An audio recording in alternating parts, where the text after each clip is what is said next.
va commencer notre deuxième table ronde. Le sujet d'aujourd'hui, c'est qu'apprendre à nos enfants à l'ère de l'intelligence artificielle. Donc un vrai sujet, je pense que beaucoup d'entre vous se posent cette question régulièrement. Voilà, donc je vous invite tous et toutes à nous rejoindre. On est ravis de vous avoir ici, merci d'être venus. Moi, je m'appelle Mathilde Bayet, je suis la fondatrice de New Kid, donc cet événement en particulier. Je suis entrepreneur depuis un petit moment, un peu à travers le monde, et je suis la maman de 2 enfants qui sont là, donc, dont l'un juste devant moi.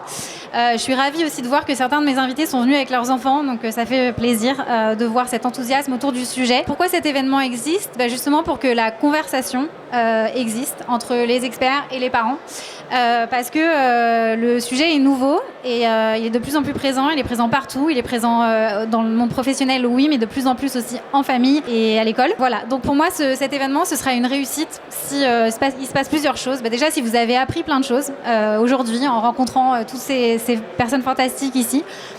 Ce sera un succès aussi si vous avez été inspiré, si vous avez peut-être même changé d'avis sur certains sujets. Et enfin, ce sera un succès si vous avez connecté les uns avec les autres. Donc je vois déjà des conversations qui arrivent, mais moi c'est ça qui me tient vraiment beaucoup à cœur derrière cet événement New Kid. On a prévu toute cette journée pour qu'il y ait des discussions ici entre adultes et qu'on ait aussi des discussions pour les enfants de l'autre côté. Et en fin de séance, on invite les enfants à venir partager ce qu'ils se sont dit ici avec nous. Voilà, donc pour ceux qui avaient des enfants et qui voulaient les laisser, ils seront entre de bonnes mains avec 2 super animatrices de la Maison de la Conversation. Ce qui fait le lien directement avec ce cher Xavier Cazard, ici présent. Xavier, je suis ravie que tu sois là et que ce sera toi le modérateur de ce panel. Xavier, c'est le fondateur de la Maison de la Conversation, un tiers-lieu à Paris qui justement, comme son nom l'indique, favorise la conversation. Il m'a proposé, quand on s'est rencontrés, d'animer un format un petit peu spécial dont il va vous parler, qui s'appelle Façon de voir. J'ai été assez séduite par, c'est exactement ce que je cherchais pour mon événement New Kid. Donc je suis absolument ravie que tu animes ce panel, Xavier. Et je suis enchantée d'avoir aussi mes 3 invités assez exceptionnels qui vont être présentés par Xavier. Donc Laurent, Solène et Marie. Voilà, donc je te laisse la main, Xavier. Alors merci beaucoup. Voilà. Quand même. Parce que Mathilde a fait un travail incroyable. Voilà. C'est pas moi le facilitateur de cet atelier, ça va être Laurent en fait. On va faire ça tous les deux. On s'est bien préparé à l'avance pour vous faire vivre non pas une conférence, mais une conversation. Et je présenterai la Maison de la Conversation et le format après. Laurent, je te laisse présenter et ouvrir cette conversation qui est un format qui s'appelle Façon de voir. Merci beaucoup Xavier. Écoutez, merci d'être présent ce samedi matin. Merci aux invités assez exceptionnels que je suis à titre personnel depuis quelques années. Donc merci. Quelques éléments de cadrage peut-être sur l'intelligence artificielle et les jeunes. Il y a une super étude de la CNIL qui a été menée dans 4 pays qui explique que vous avez 9 jeunes sur 10 qui utilisent les IA. Donc là-dessus, rien de très surprenant, bien évidemment. Mais là où il y a une stat qui m'a beaucoup parlé, c'est que c'est pas seulement pour aider à faire les devoirs ou à aller plus vite en besogne, c'est que 33% estiment que l'IA joue un rôle de psy. Donc leur pose des questions hyper intimes, des questions qui poseraient peut-être pas à leurs copains, à leur entourage. Et je trouve ça quand même assez intéressant. C'est que l'IA, c'est quelque chose qui influence, je dirais, le langage. Vous avez le rapport de Google qui explique que depuis 1 an, la façon dont on pose des questions aux moteurs de recherche sont beaucoup plus conversationnelles sur la base de nos usages avec des ChatGPT ou Mistral et Gemini. Je trouve que c'est assez intéressant cette notion, on va dire, presque biologique ou physiologique de nos usages avec les IA. Alors justement, les jeunes, souvent on les dépeint, parfois dans les médias, comme étant un petit peu soumis ou une forme de déterminisme. Or, on se rend compte que pas du tout, mais ça je laisserai nos expertes peut-être l'infirmer ou le confirmer après.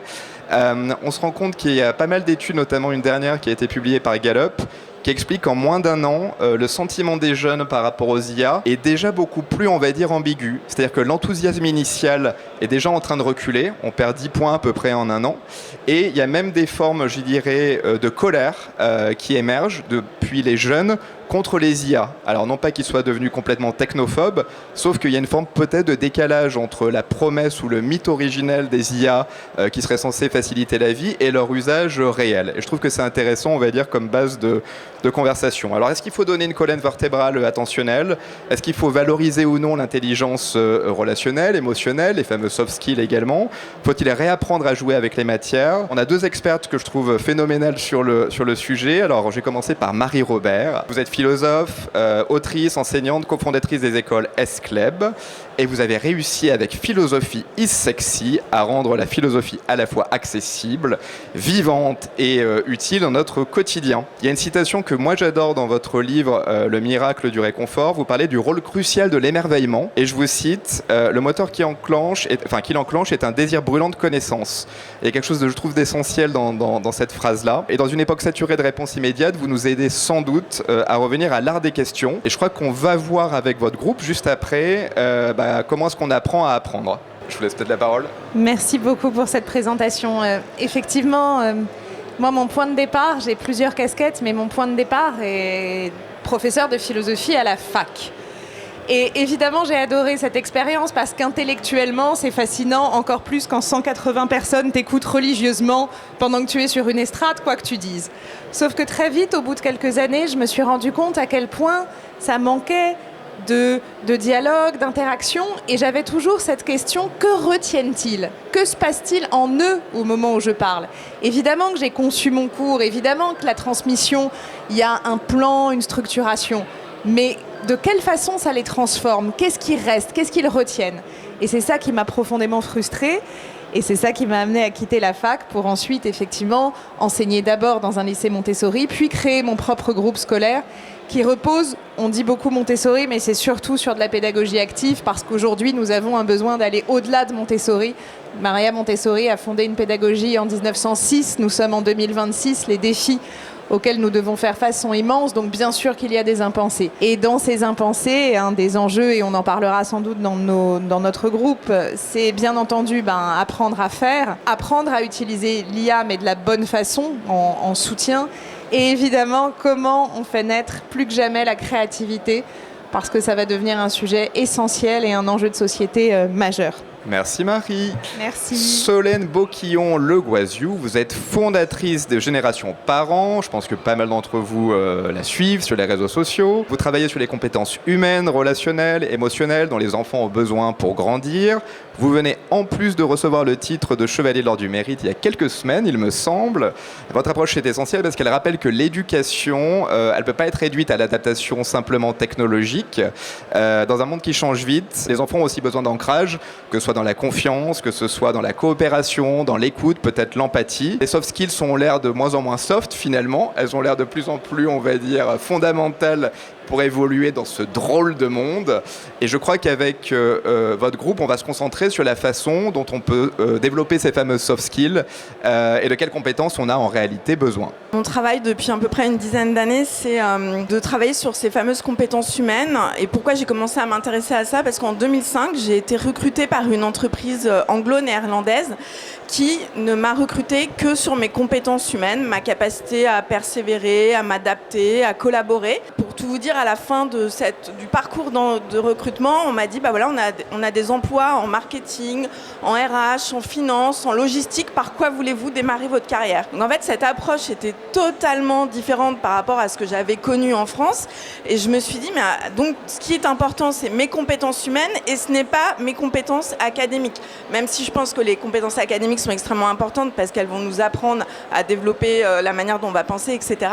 Mais donc c'est ce qui a fait que je me suis intéressée à ces compétences-là et je me suis posé la question, mais pourquoi est-ce qu'on n'apprend pas ça à l'école ? Et c'est vrai qu'en France, on est très très mauvais sur ça. Le chiffre que j'adore citer, c'est qu'on est 62e sur 65 des pays de l'OCDE sur la confiance en soi des élèves. Je dis toujours, comment voulez-vous qu'on soit bon à l'école et qu'on ait des bons résultats si nos enfants n'ont pas confiance en eux ? Et c'est pour ça que au quotidien, j'essaye de montrer que ces compétences humaines se cultivent tout au long de la vie et qu'il faut vraiment les mettre en avant et encore plus dans un monde numérique où l'IA est partout. Voilà. Merci beaucoup. Et comme Laurent qui a introduit cette séquence est aussi un des panélistes, je vais présenter Laurent. J'ai regardé sa bio sur Internet. Il est stratégiste Creative Director, donc c'est un nom un peu compliqué pour expliquer un métier incroyable. C'est quelqu'un qui travaille dans l'univers du luxe, l'univers de la communication et qui au fil du temps est devenu un expert très reconnu du monde digital. Il y a d'ailleurs à côté sur les petits présentoirs un de ses livres qui s'appelle Craquer l'algorithme et je lui ai demandé tout à l'heure quel va être ton groupe, de quoi tu vas parler. Nous avons une philosophe, une experte des pédagogies. De quoi notre créatif directeur stratégiste va-t-il parler dans son groupe? Alors moi j'avais besoin d'une thérapie de groupe, donc j'ai tout fait pour avoir les 2 meilleures expertes avec moi et un expert extraordinaire de la conversation. Dans mon groupe on va essayer de travailler sur la sanctuarisation en fait, de nos espaces privés. En tant que papa de 2 enfants de 4 ans et 11 ans, ça paraît un peu incroyable, mais j'avais des usages complètement atypique et complètement absurde en réalité. Et le fait de devenir papa m'a beaucoup interrogé sur comment est-ce qu'on laisse le téléphone ou non à table. Et donc en tout cas, on va travailler sur la sanctuarisation tout à l'heure. D'accord, merci. Alors, c'est que je vais essayer de prendre un terme encore plus concret. Derrière ça, c'est vraiment le côté très pratique et très terre-à-terre de comment on va mettre en œuvre une pédagogie ou des apprentissages entre l'IA et les enfants. Il y a un 4e groupe que vous ne voyez pas encore, qui est au fond là-bas, qui est le groupe des enfants et qui tout à l'heure va nous rejoindre. Donc je ne vais pas me représenter puisque Mathilde l'a fait. J'ai fondé il y a 5 ans un tiers-lieu dans le 18e qui s'appelle la Maison de la Conversation, qui est un lieu où se rencontrent des gens qui ne pourraient pas se rencontrer autrement. C'est vrai qu'à l'ère du digital, avec ces bulles cognitives où tout le monde se retrouve un peu entre soi, on s'est dit que c'était important de redévelopper cette compétence sociale importante qui était celle de la conversation pour aller à la rencontre de l'altérité. Dans cette maison, on a des conversations avec le cœur pour développer ses compétences sociales. Ce sont surtout des ateliers. On a des conversations avec le corps pour se mettre en mouvement. Et là, il y a beaucoup de jeunes des quartiers populaires qui viennent pour danser, pour faire du hip-hop, etc. Et on a aussi des conversations avec la tête pour développer nos idées, faire avancer en fait des sujets contemporains, des sujets de la transition. Et donc, aujourd'hui, vous allez vivre un de ces formats qui s'appelle Façon de voir. Au lieu de faire, ça ressemble à une table ronde, nos intervenants vont discuter avec vous. Et donc ça va être extrêmement simple. On va se diviser en 3 groupes. Donc Marie va se mettre dans ce groupe-là. Et Marie, tu n'as pas besoin de micro. Vous allez vous mettre autour de Marie. Je vous explique que c'est valable pour tous les autres groupes. Et vous allez pouvoir avoir pendant 20 minutes une conversation avec Marie. Donc Marie, elle va pas être prof. Vous allez pouvoir parler avec elle. Et comme il y a beaucoup de bruit autour, vraiment rapprochez-vous. N'hésitez pas à bouger vos coussins pour vraiment avoir une conversation ensemble. Le 2e groupe avec Solène, voilà, c'est ce groupe ici. Le 3e groupe, vous allez vous retrouver avec Laurent. Alors voilà, c'est très bien de se mettre en cercle, c'est quand même ce qu'il y a de mieux pour avoir une conversation. Avant de démarrer, je vais vous donner un peu la manière dont ça va fonctionner. Donc vous allez avoir sur la thématique de chacun de vos intervenants une conversation. Et ensuite, je vais demander à une personne du public de venir sur scène, partager aux autres groupes ce qui s'est dit dans votre groupe. Parmi vous, un ou une volontaire qui va s'auto-désigner pour venir raconter ce qui s'est passé dans le groupe et pouvoir partager. Et on recevra ensuite aussi le groupe des enfants. Est-ce que c'est clair pour tout le monde? Super. Je vous propose de commencer tout de suite. Voilà.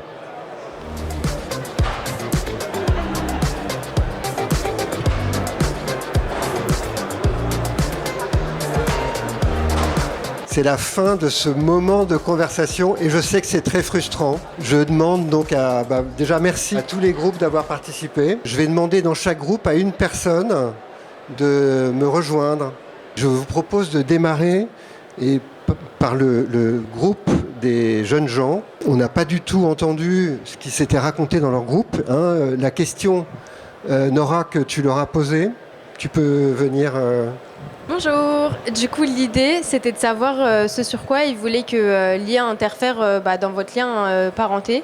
Et donc là où ils vous aimeraient que l'IA remplace ou pas les parents. Bonjour, je m'appelle Amy et je vais vous dire que pour moi, l'IA, c'est bien, mais elle ne doit pas tout faire.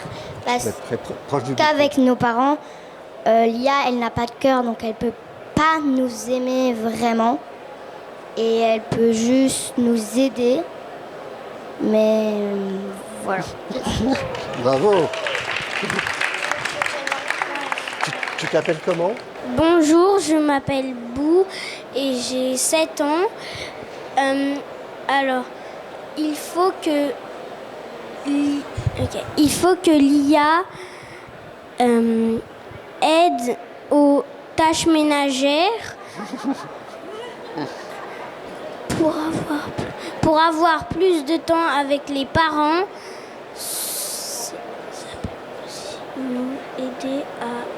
Ça peut aussi nous aider à apprendre, mais ça doit rester un outil parce que sinon on va devenir bête.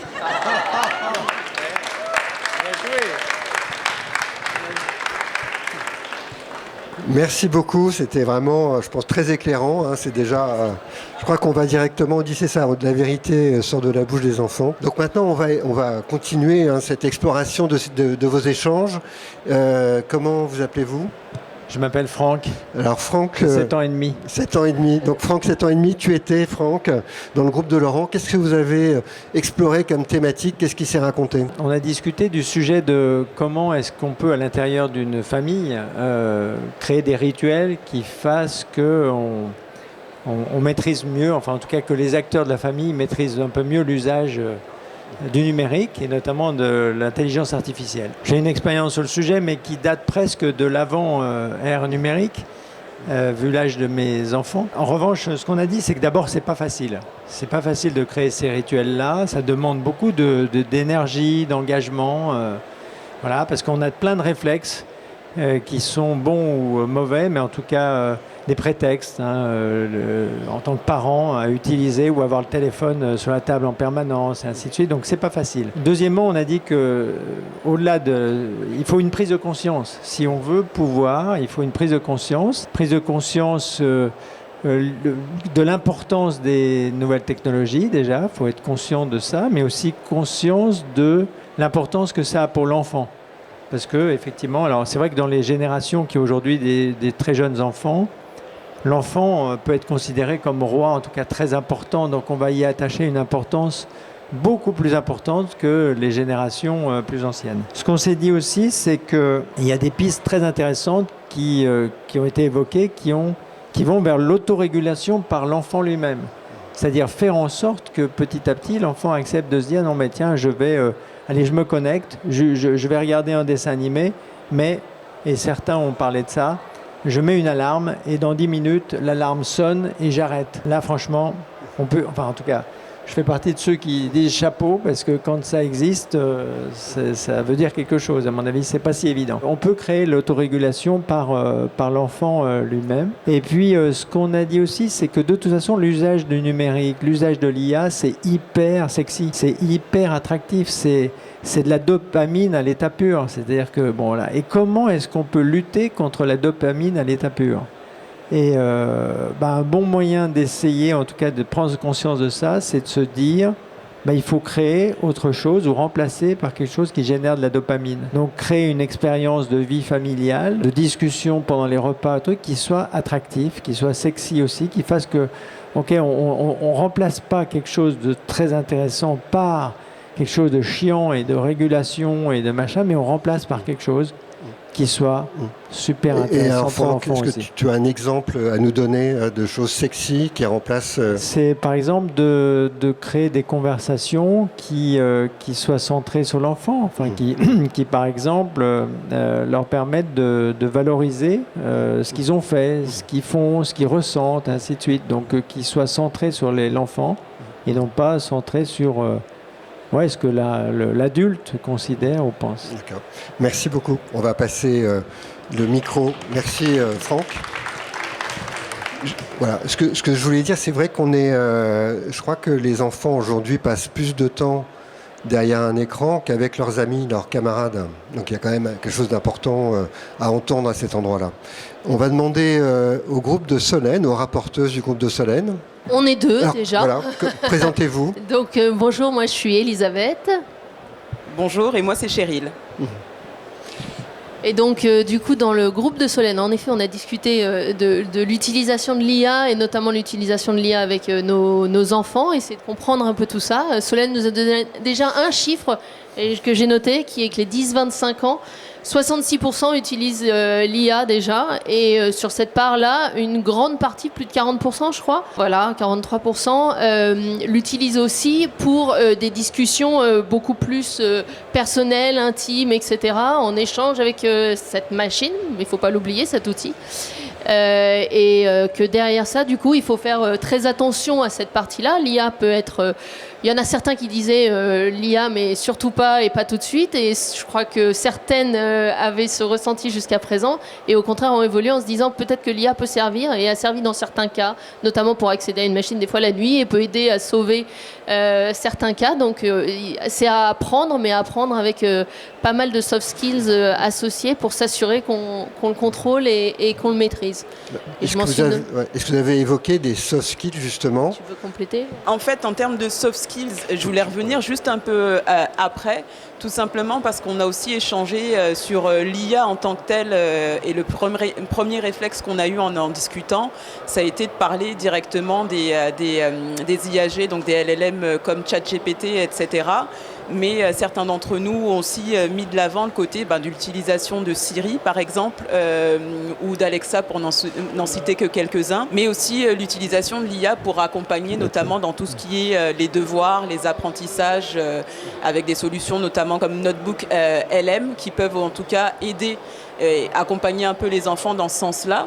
Et pour continuer sur ce que tu disais par rapport aux soft skills, en fait, il y a plusieurs pistes de réflexion qui ont été émises, notamment par Solène, qui parlait notamment de travailler au développement de l'esprit critique des enfants. Et vous l'avez aussi bien dit de votre côté, l'idée c'est de centrer la conversation autour de l'enfant. Mais moi, ce que je retiens aussi, c'est d'utiliser en fait les éléments du quotidien, des petites actions du quotidien auxquelles on pense pas forcément. Il a été mentionné notamment, si on passe devant une publicité, demander aussi à l'enfant qu'est-ce qu'il y pense pour voir un peu le raisonnement qui est attaché derrière. L'esprit critique encore, de quoi on a parlé, qui me revient en tête, de tout simplement autour d'un film, si on regarde un film à la télé, au lieu que chacun reparte de son côté après le film, c'est de se dire finalement qu'est-ce que l'enfant en a pensé et d'en débattre un peu avec lui ou elle. Dans l'autre piste, la deuxième piste de réflexion qui a été émise aussi, c'était d'essayer de valoriser au mieux la confiance de l'enfant finalement, parce que ce que je retiens en tout cas, c'est que beaucoup vont aller chercher cette confiance ou ce réconfort en utilisant une IAG. Et que finalement, nous aussi, on peut les aider à la développer. L'exemple qui m'a le plus marqué, je suis désolée pour le monologue, mais je trouvais qu'il y avait vraiment beaucoup de choses hyper intéressantes. C'est le fait, justement, là, on arrive en période de bulletin et de regarder l'enfant sous un autre spectre, pas forcément d'un point de vue des notes. Comme tu le suggérais, Solène, je te tutoie pour que ça soit juste plus facile et le nom de famille est un peu long. Rapproche bien le micro. Ah, ok. Ouais.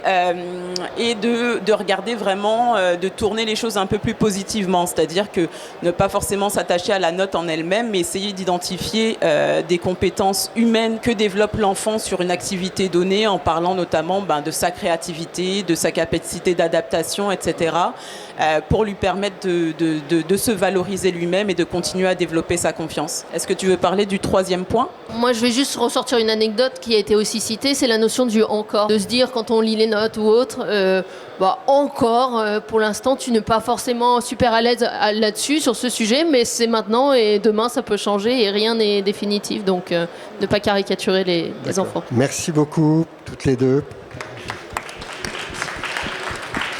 Voilà, et maintenant le troisième groupe.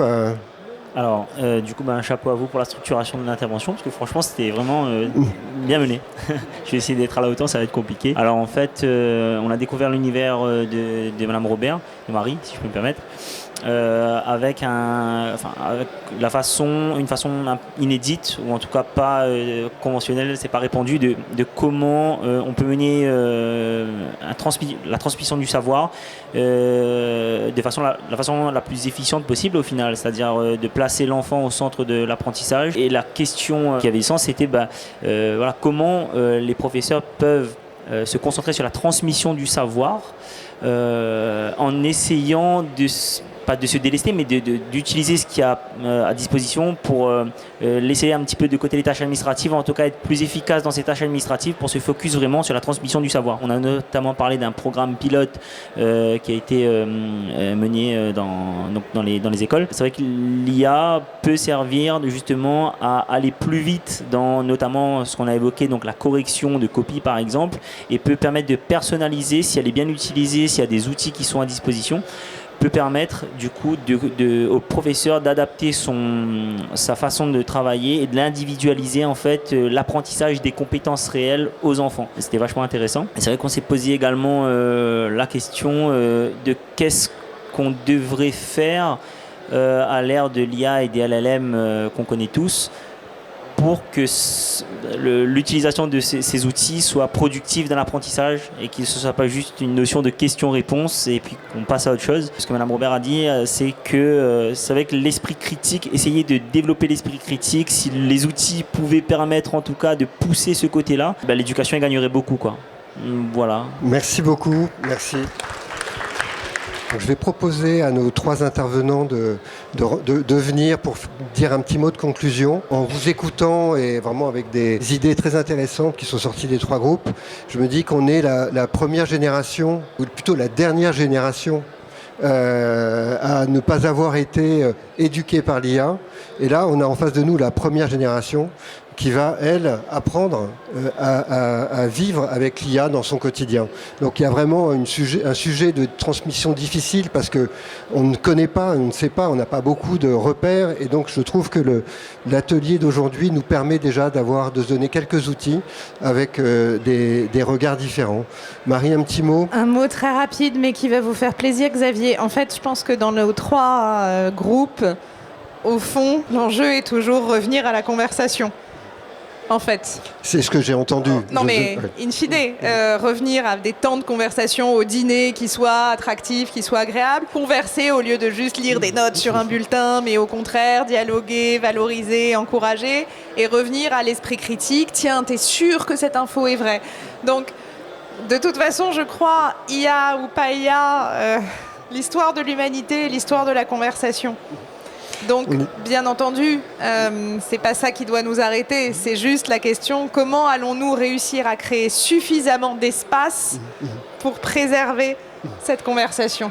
Et l'apprentissage, bien entendu, en dépend. C'est vrai que un des axes importants qui est en train de se passer avec l'IA, c'est que l'IA est tellement agréable, c'est tellement facile d'utiliser, d'être ami avec une IA, qu'on oublie l'altérité que suscite toute conversation. Et c'est vrai que la conversation, c'est l'apprentissage de l'altérité, et l'altérité, c'est l'autre, et c'est avec l'autre qu'on va construire. La conversation, c'est jamais la recherche d'un consensus, c'est au contraire accepter cette rencontre qui va permettre de faire émerger quelque chose de neuf. L'IA, malheureusement, peut rendre cette relation difficile. Ça devient inconfortable de se confronter à un autre quand on est habitué à voir une IA qui vous dit « vous êtes merveilleux ». Vous avez toujours raison, hein, vous le savez tous quand on l'utilise. Pourquoi on aime bien l'IA? Parce qu'on a toujours l'impression d'être vraiment intelligent, juste, etc. Malheureusement, on a aussi besoin de cette altérité pour que notre lien humain se développe. Solène? Et moi, je vais rebondir sur ce que tu as dit et je vais vous lire quelque chose. Donc lundi, j'étais au G7, sur une réunion du G7 qui était organisée autour de l'impact de l'IA sur nos enfants. Et lors de cette réunion, il y a 2 jeunes qui représentaient des jeunes de 50 villes à travers le monde qui nous ont présenté leur manifeste. Donc il y a à peu près 1000 jeunes qui ont réfléchi sur l'impact de l'IA sur leur vie parce que c'est les premiers à être nés avec l'IA. Donc je vais prendre quelques minutes pour vous lire leur manifeste parce que je pense que c'est hyper important et j'aimerais bien que les journalistes en parlent un petit peu plus à la télé plutôt que de nous montrer ces fabuleux dirigeants du monde. Je pense que les enfants ont plus à dire. Donc nous, enfants, adolescents et jeunes adultes, représentant près de 40% de la population mondiale, nous sommes la première génération à grandir dans un monde avec l'intelligence artificielle. Elle est dans nos salles de classe, sur nos téléphones, parmi nos amis.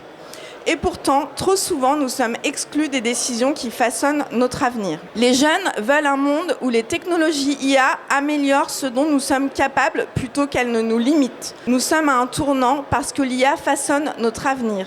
Les garde-fous qui le façonneront ne peuvent pas être laissés uniquement aux entreprises qui développent ces outils, ni aux adultes qui n'ont pas grandi avec l'IA comme présence constante dans leur éducation, leurs relations et leur société. Plus nous laissons l'IA penser à notre place, plus il nous est difficile de penser par nous-mêmes. Nous avons besoin que notre santé mentale soit protégée de la dépendance excessive à l'IA. Des études montrent des schémas similaires. De nombreux jeunes utilisent déjà les chatbots IA pour des conseils, de la compagnie et du soutien émotionnel. Sans garde-fou approprié, les jeunes risquent une dépendance émotionnelle à l'IA qui pourrait remplacer les connexions et le soutien qui ne devraient venir que de vraies personnes. L'enfance est trop importante pour être traitée comme une expérience en direct. Voilà ce que les jeunes nous disent.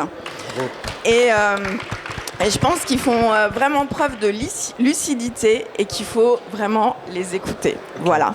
Merci, parce que c'était vraiment très juste et très touchant. Et vraiment, le sujet, c'est comment on a tous, en parlant déjà, en prenant conscience, une capacité à essayer de transformer l'IA avant qu'elle ne nous transforme. Et il y a vraiment cette conversation avec l'IA aussi qui doit exister. Il ne faut surtout pas la laisser tomber. Et je trouvais que ce texte le disait. Merci. Laurent. Tout est dit. Non, moi ce que je retiens de nos échanges de ce matin, déjà merci beaucoup d'avoir joué le jeu avec nous trois, nous quatre. Les IA, c'est des outils qui en moins de 3 ans sont rentrés très fort dans nos intimes. C'est un truc absolument gigantesque, c'est que ça fait partie de notre quotidien, ça fait partie de la façon dont on peut même se construire. Pour des très jeunes, ça devient presque un compagnon. Donc tout d'un coup, le fruit, on va dire, de nos échanges, c'est sans doute de remettre ce sujet qui est parfois perçu de manière technologique, probablement de le refaire descendre à hauteur d'humain. Et à hauteur d'humain, ça veut dire quoi? De ce que je comprends en tout cas de nos échanges, le premier, c'est de créer les conditions de l'attention. Ça paraît évident dit comme ça, mais on se rend compte que c'est un effort hyper fort à mener. Valoriser à un moment donné l'échange humain, créer des premières règles qui peut-être ne montrent pas tout de suite une valeur effective, parce qu'on va peut-être pouvoir s'ennuyer, puis de temps en temps ça va être des moments de vérité, mais en tout cas créer les conditions pour que quelque chose émerge me semble intéressant. À hauteur d'humain, ça veut aussi dire faire confiance en la jeunesse et en nous-mêmes, en essayant de déployer peut-être des critères ou des indicateurs, pas de performance, mais des indicateurs peut-être d'humanité qui soient peut-être plus atypiques. Le premier, on en parlait beaucoup dans notre groupe, c'est une forme d'autorégulation. C'est-à-dire quand l'enfant lui-même est capable de dire je joue 20 minutes avec une IA ou je vais utiliser quelques minutes tel ou tel type d'outil, et puis ensuite il arrête parce qu'en réalité il y a tout un pan de vie en dehors de ce temps-là qui est en fait à aller prendre et à aller saisir. Et le dernier point, on va dire, que je retiens moi, c'est exactement ce qu'ont dit les enfants, je crois, le premier rapporteur qui a dit l'IA n'a pas de cœur. Elle peut juste nous aider. Et je crois que c'est une notion qui a l'air comme ça assez candide, mais qui en réalité devrait être le prisme de toutes les conversations qu'on mène autour de l'IA. C'est-à-dire que souvent on parle de rapport bénéfice versus contrainte ou inconvénient. Je crois que remettre encore une fois cette notion de qualité ou d'état d'être en vie à travers des environnements numériques pourrait être en tout cas un des enjeux pour nous en tant que parents ou en tant que professionnels à répéter dans nos quotidiens. Merci. Merci à tous. Je voulais donc tous vous remercier. D'abord Mathilde qui a organisé toute cette journée, Nora et Grace qui se sont occupés des enfants et des jeunes enfants qui... voilà, bravo. Nos 3 intervenants, merci beaucoup à tous les 3. Et quand même vous, le public, qui avez participé, qui avez nourri la conversation, qui nous avez aussi aidé à faire émerger les sujets. J'en profite pour vous dire que le 24 août, on organise à la Maison de la Conversation l'Université d'été du lien social. C'est la 2e fois qu'on fait ça. Et la thématique de cette année, c'est quand l'IA accélère tout, sauf le lien. Et on a laissé des petits flyers là-bas, vous êtes les bienvenus, voilà. Et je crois que toute la journée va continuer, donc je vous souhaite une bonne journée dans cet espace New Kids. Et oui, et vous avez aussi grâce à vous remettre, nous on essaie de mesurer un peu l'impact social de la conversation. Et si vous avez vécu des conversations, quel effet ça a eu pour vous, c'est ce petit document qui vous peut permettre de raconter ce que vous avez ressenti. Parce que la conversation, comme vous l'avez tous souligné, c'est important de garder cette compétence. À bientôt. Juste un tout petit mot pour terminer. Donc merci beaucoup. Ce que disait Solène tout à l'heure sur le manifesto de everyone.ai, en fait, c'est la petite vidéo qui tourne là à côté. Donc ces enfants dont elle parlait tout à l'heure, ils s'expriment là. Vous pouvez aller voir un petit peu ce qu'ils racontent. Et ce que Marie Robert disait en conclusion, que justement l'importance de la conversation, c'est justement aussi tout l'enjeu de ce moment aujourd'hui avec vous. Donc je suis vraiment ravie. Merci encore d'avoir été là et d'avoir participé. Vous retrouverez les ouvrages de Solène, Marie et Laurent sur la table là-bas, donc vous pourrez les feuilleter, les regarder et suivre ce qu'ils font.